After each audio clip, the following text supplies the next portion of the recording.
आपने देखा कि पंजाब के गुरदासपुर में जो हाल हुआ है ना, वही हाल अब बंगाल में होने वाला है और वही हाल उत्तर प्रदेश में होने वाला है। नेताओं को वोट मांगना चाहिए शिक्षा, स्वास्थ्य और बेरोजगारी के नाम पर, ना कि राम और रहीम के नाम पर। योगी आदित्यनाथ ने अपना नाम बदल के अजय सिंह बिष्ट से योगी आदित्यनाथ कर दिया कि स्टेडियम का नाम बदल के नरेंद्र मोदी जी के नाम पे रख दिया। बस बंगाल में सरकार, मोदी सरकार इस बात पे चुनाव क्यों नहीं लड़ती कि देश के अंदर मोदी सरकार ने कितने एम्स बनाए, कितने मेडिकल कॉलेज बनाए, कितने इंजीनियरिंग कॉलेज बनाए, देश के अंदर कितने युवाओं को रोजगार मिला। क्यों भेजा था स्मृति ईरानी को कि महिलाओं के लिए आवाज उठाएगी? ये वो महिला है जो एक महिला होकर संसद में दूसरी महिला के लिए आवाज नहीं उठाती। अंबानी अडानी की सरकार, उद्योगपतियों की सरकार, ये अमित शाह की सरकार, ये जुमलेबाजी की सरकार। देश अगर ईवीएम।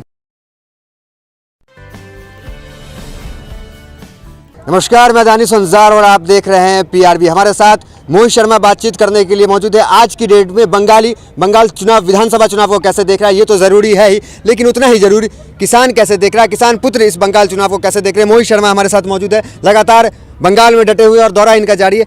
ऐसे में आपसे सवाल ये उठता है कि आप इस दौरे पर आए हैं, आपको नहीं लगता है कि चुनाव बाद आप आ सकते थे?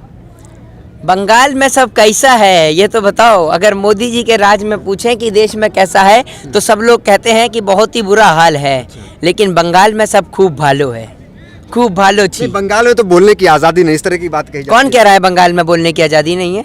आप बंगाल में खड़े होकर सवाल पूछ रहे हैं, आपको मना कर रहा है कोई? किसी ने ईंट मारी आपके ऊपर? कैसे कह सकते हैं बंगाल में आज़ादी नहीं है? पूरे भारत के अंदर किसी भी कोने में चले जाओ, कश्मीर से कन्याकुमारी तक अभिव्यक्ति की आज़ादी है, लेकिन जब उस अभिव्यक्ति की आज़ादी को दबाने का प्रयास किया जाता है, जब सोशल मीडिया के माध्यम से या किसी भी माध्यम से अपनी आवाज़ को लेखिक रूप से या मौखिक रूप से जब हम बोलते हैं, तो जो देश की मौजूदा सरकारें हैं, मोदी सरकार जो है वो देश के युवाओं को उठाकर जेल के अंदर कैद कर देती है। तो आप कैसे कह सकते हैं कि देश में सब खूब भालो है? कुछ भी खूब भालो नहीं है।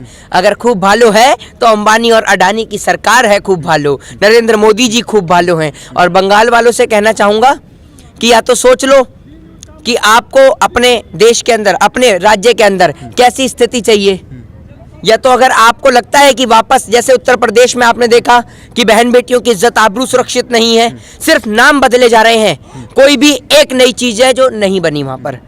तो लेकिन योगी आदित्यनाथ गए हुए थे, वो तो कह रहे हैं कि अब बंगाल को इंसाफ मिलेगा। यहाँ पे उनसे कहिए कि एक बार आकर जो बहन बेटियों के साथ उत्तर प्रदेश में बलात्कार हुआ है, जो उत्तर प्रदेश के अंदर ब्राह्मणों की हत्या हुई है, उत्तर प्रदेश के अंदर जो दलितों पर अत्याचार हुआ है, शूद्रों पर अत्याचार हुआ है, वैश्यों पर अत्याचार हुआ है, और तमाम जाति धर्म के लोगों पे, मुस्लिमों से लेकर हिंदू, ब्राह्मण, दलित और तमाम समुदाय के लोगों के ऊपर जो अत्याचार हो रहा है, उसको तो एक बार न्याय दिला दीजिए। वहाँ कहाँ पहुँच गए बंगाल महाराज जी? अगर नाम बदलने से ना, अगर आप नाम की बदले काम किया होता तो आज ये उत्तर प्रदेश उत्तम राज्य प्रदेश बन गया होता। समझ रहे हैं? जो आज गुंडा प्रदेश है ना, ये उत्तम प्रदेश कहलाया जाता है। लेकिन क्या करें महाराज, आप तो सिर्फ नाम बदलने में पूरा कार्यकाल बिता देते हैं। पता भी नहीं चल रहा कि 5 साल का कार्यकाल, 22 में चुनाव है, और 22 में चुनाव है उत्तर प्रदेश के अंदर, और आप ये देखिए कुछ काम ही नजर नहीं आता। सिर्फ एक ही चीज नजर आती है कि इलाहाबाद का नाम बदल के प्रयागराज कर दिया, योगी आदित्यनाथ ने अपना नाम बदल के अजय सिंह बिष्ट से योगी आदित्यनाथ कर दिया, और आपने देखा कि स्टेडियम का नाम बदल के नरेंद्र मोदी जी के नाम पे रख दिया। बस यही काम हो रहा है। लेकिन मोहित जी, क्या लगता है यहाँ और भी किसान आएंगे दिल्ली से? ऐसा कुछ लग रहा है? बिल्कुल आएंगे। तरह से ऐलान किया गया, और यहाँ 12 को महापंचायत है कोलकाता में। बिल्कुल आएंगे, और अधिक से अधिक मात्रा में देश का किसान पहुंच रहा है बंगाल, क्योंकि ये आंदोलन नहीं, ये किसान के ऊपर अत्याचार करने वालों का सबक है कि देश के अंदर कोई भी सरकार हो, वो तमाम सरकारें जो किसानों पे राजनीति करती हैं, कान खोलकर सुन लें कि जब भी देश के किसान की बात आई है, उसकी मिट्टी की बात आई है, किसान ने धरती का सीना चीरकर अपने हक की लड़ाई को लड़ा है और जीता है। और जब आप इनसे सबक लीजिए, सलाह लीजिए कि आपने देखा कि अगर आप किसान से लड़ाई लड़ेंगे तो आपने देखा कि पंजाब के गुरदासपुर में जो हाल हुआ है ना, वही हाल अब बंगाल में होने वाला है, और वही हाल उत्तर प्रदेश में होने वाला है। जगह जगह पर भारतीय जनता पार्टी के लोगों को खड़ा नहीं होने दे रही है लोग, क्योंकि देश का किसान सड़क पर है। ऐसा लगता है सामने चाणक्य कहे जाते हैं अमित शाह, उनकी रैली में तमाम भीड़ आ रही है, सब कुछ तो हो रहा है, और चाणक्य कहे जाते हैं किसान नेता, या किसान उस चाणक्य से लड़ पाएगा, टकरा पाएगा? कौन है चाणक्य? अमित शाह। अमित शाह चाणक्य है कहे जाते हैं, राजनीतिक चाणक्य। कौन कह रहा है मुझे बताइए? राजनीतिक चाणक्य तमाम दिखा रही है मीडिया की तो यूं भी कह रही थी दाढ़ी बढ़ाने से डर गया, मोदी की दाढ़ी से डरा पाकिस्तान, तो डर गया क्या? बंगाल में सरकार, मोदी सरकार इस बात पे चुनाव क्यों नहीं लड़ती कि देश के अंदर मोदी सरकार ने कितने एम्स बनाए, कितने मेडिकल कॉलेज बनाए, कितने इंजीनियरिंग कॉलेज बनाए, देश के अंदर कितने युवाओं को रोजगार मिला? एक काम आप मोदी सरकार के राज में बताइए। तो कह रहे हैं कि बंगाल में सरकार ने कई योजना केंद्र की वहां लागू नहीं हो पा रही है, इसलिए विकास नहीं हो पा रहा बंगाल। कैसी बात कर रहे हैं, कैसी बात कर रहे हैं? चलिए बंगाल में नहीं, आपकी बात बड़ी कर देते हैं। बंगाल में नहीं लागू हो पा रही तो उत्तर प्रदेश में लागू करने से कौन रोक रहा है आपको? उत्तर प्रदेश में क्यों बलात्कार हो रहा है? बलात्कारियों को क्यों सजा नहीं हो रही? कहां है आपका फास्ट ट्रैक कोर्ट? डेली बलात्कार की खबरें उत्तर प्रदेश की जमीन से आती हैं। क्यों आती हैं? इसलिए आती हैं कि आप अपने नेताओं को जो बलात्कार करते हैं उन्हें सुरक्षित रखते हैं, उनको सजा दिलवाइए ना। देश में अगर कुलदीप सिंह सेंगर, चिन्मयानंद जैसे लोगों को फांसी की सजा होगी तो सबक सबके लिए होगा। समझ रहे हैं आप इस बात को? लेकिन आप तो बंगाल के चुनाव में पहुंच गए, रविंद्रनाथ टैगोर की तरह दाढ़ी बढ़ा ली और दाढ़ी बढ़ा के पहुंच गए हैं बंगाल। चाहे देश का किसान मरे, चाहे देश का जवान मरे, आप कुर्सी प्रेमी नरेंद्र मोदी हैं। सोनार बंगले की बात होती है कि बंगाल को सोना बना देंगे, तो इस चीज को जनता यकीन करेगी इस बार? क्या लग रहा है? तो उत्तर प्रदेश को आपको सोना बनाने से किसने मना करा है? आपने तो उत्तर प्रदेश को बलात्कारियों का प्रदेश बना दिया। उत्तर प्रदेश में बहन बेटियों की लुटती इज्जत, आबरू और भगवान श्री राम का नारा लगाने वाली भारतीय जनता पार्टी के राज में सबसे ज्यादा अत्याचार हिंदुओं के ऊपर। कैसे बनाएंगे? ऐसे बनाएंगे क्या उत्तम प्रदेश उत्तर प्रदेश को? इस तरीके से बनेगा? लेकिन आप एक बात बताइए, चलिए माना बंगाल में ममता दीदी नहीं करने दे रही है आपको कोई काम, उत्तर प्रदेश में किसने हाथ पकड़ा है आपका? पकड़ रखा है क्या किसी ने हाथ? बिहार में किसने आपका हाथ पकड़ रखा है?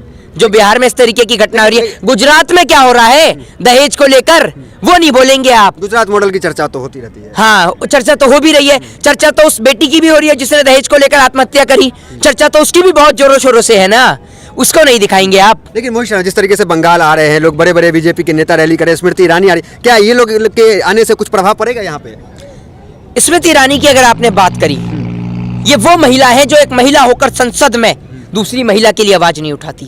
क्यों भेजा था स्मृति ईरानी को कि महिलाओं के लिए आवाज उठाएगी? आपको लगता है ये महिलाओं के लिए आवाज उठाती हैं?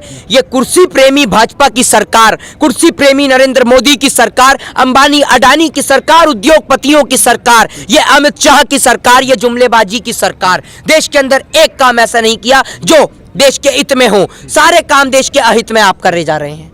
नेताओं को वोट मांगना चाहिए शिक्षा, स्वास्थ्य और बेरोजगारी के नाम पर, ना कि राम और रहीम के नाम पर, क्योंकि इस देश के अंदर मंदिर, मस्जिद, गिरजाघर, चर्च लोगों की आस्था का प्रतीक है। और राजनेताओं का काम नहीं है कि लोगों की आस्थाओं से खिलवाड़ करें। राजनेताओं का काम है कि शिक्षा, स्वास्थ्य और मूल सुविधाएं जो हैं उन पर बात करें और देश के लोगों से सवाल का जवाब लें।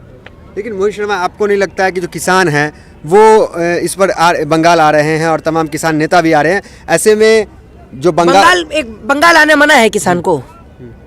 कहीं लिखा हुआ है बोर्ड पर कि यहाँ पर सिर्फ मोदी अमित शाह की टोली घुसेगी और किसान का यहाँ आना मना है? मना है क्या? अंदाता है वो, तो उसको क्या मतलब इधर? तो बंगाल में किसान नहीं है, बंगाल में खेती नहीं है। क्या अपील कीजिएगा किसानों से? क्या अपील कीजिएगा? कानून पे बात कीजिएगा, सिंपल। किसानों से क्या अपील करें? किसान नेता कह रहे हैं आप भाजपा को हराओ, खुल्लम खुल्ला कह रहे हैं भाजपा को हराओ तो किसानों की जीत होगी। इसको आप जीत मानते हैं? हराएंगे नहीं क्या? क्यों नहीं हराएंगे? हराएंगे। कृषि कानून की वापसी को जीत मानिएगा ना? कृषि कानून की जीत तो वापसी होगी जब सरकार किसानों की ओर ध्यान नहीं देगी, तो किसान भी तो कुछ ना कुछ करेगा ना ध्यान केंद्रित कराने के लिए। तो कर रहा है किसान, कर रहा है किसान। तो अभी जो महंगाई भी आप देख रहे हैं, महंगाई भी एक समस्या है यहाँ पे, रोजगार भी समस्या है, और कृषि बिल को लेकर लगातार जो आंदोलन चल रहा है, इस जो नतीजे आए हैं, पंजाब निकाय चुनाव वहाँ भाजपा हार गई, अभी एमसीडी का चुनाव हुआ वहाँ भी, दिल्ली में वहाँ भी भाजपा हार गई, क्या ये प्रभाव पड़ा है और बंगाल में भी असर देखने को मिलेगा? अगर ईवीएम पर सख्ती से पाबंदी कसी जाए तो आज मुझसे आपको एक कागज पे स्टैंप लगा के मोहित शर्मा आपसे कहता है कि बंगाल से और उत्तर प्रदेश से भारतीय जनता पार्टी उर्फ भारतीय जुमला पार्टी का सुपड़ा साफ है। अगर ईवीएम पे लगाम और पाबंदी कसी जाए तो। नहीं, ईवीएम को लेकर क्यों सवाल आप उठा दिए? क्योंकि ऐसा भी हो सकता है। देखिए, सुनिए, समझ के मैं आप जैसे वकालत वाले पत्रकारों के प्रश्न को मैं देखते ही समझ जाता हूँ आपकी शक्ल से। यही पूछने वाले थे ना कि जब आप पंजाब में जीते तब आपने नहीं बोला, दिल्ली में भाजपा नहीं जीती तो आपने नहीं बोला, यही बोलने वाले थे ना। आप जैसे लोगों को समझ के समझ जाता हूँ मैं, समझ रहे, इतना एक्सपीरियंस अनुभव मेरे पास भी है। तो एक बात सुनिए, ऐसा भी हो सकता है कि जिस तरीके से चूहे को फंसाने के लिए जाल में छोटा सा रोटी का टुकड़ा फंसाया जाता है और चूहा जाल में फंस जाता है, तो ये भी ऐसा हो सकता है कि बड़े गेम को खेलने के लिए भाजपा ने ईवीएम में दिल्ली में और पंजाब में कोई हेराफेरी ना करे। ठीक, मोहित शर्मा चुनाव आयोग पे एक बड़ा आरोप लगाया है प्रेस कॉन्फ्रेंस के ममता बनर्जी ने, और भाजपा कह रही है कि बंगाल में उनका जो जमीन है वो खिसकता नजर आ रहा है, तब इस तरह का प्रेस कॉन्फ्रेंस हो रहा है और आरोप लगाया जा रहा है चुनाव आयोग पे। चुनाव आयोग इलेक्शन कमीशन को निष्पक्ष होकर ना कि उस पे भी शक आ रहा है, चुनाव आयोग आप पे सवाल उठा रहे हैं। तो चुनाव आयोग पे तो उस टाइम में भी सवाल खड़े हुए थे जब एक व्यक्ति, मैं नाम नहीं लूंगा, एक व्यक्ति पूरा देश जानता है जो अपनी शादी को लेकर नहीं बोलता लेकिन वो चुनाव लड़ लेता, लेकिन दूसरा व्यक्ति अगर मेंशन नहीं करता तो उसका नामांकन रद्द हो जाता है। समझ रहे हैं? चुनाव आयोग पे तो उस दिन भी सवाल खड़े होते हैं देश के अंदर कि जो कैंडिडेट जीत जाते हैं उनको सर्टिफिकेट प्रोवाइड नहीं होता। सबको पता है कहाँ की घटना की बात कर रहा हूँ, ज्यादा दूर नहीं है बंगाल से, समझ रहे हैं, आस पास ही है जिन राज्यों की मैं बात कर रहा हूँ। तो ये मोहित शर्मा थे जिनसे हम लगातार बातचीत कर रहे थे, तमाम मुद्दे पे बड़ी बेबाकी से इन्होंने अपनी राय रखी। तो फिलहाल वीडियो में इतना ही, मिलता है अगले वीडियोस में, बने रहिए हमारे साथ, धन्यवाद।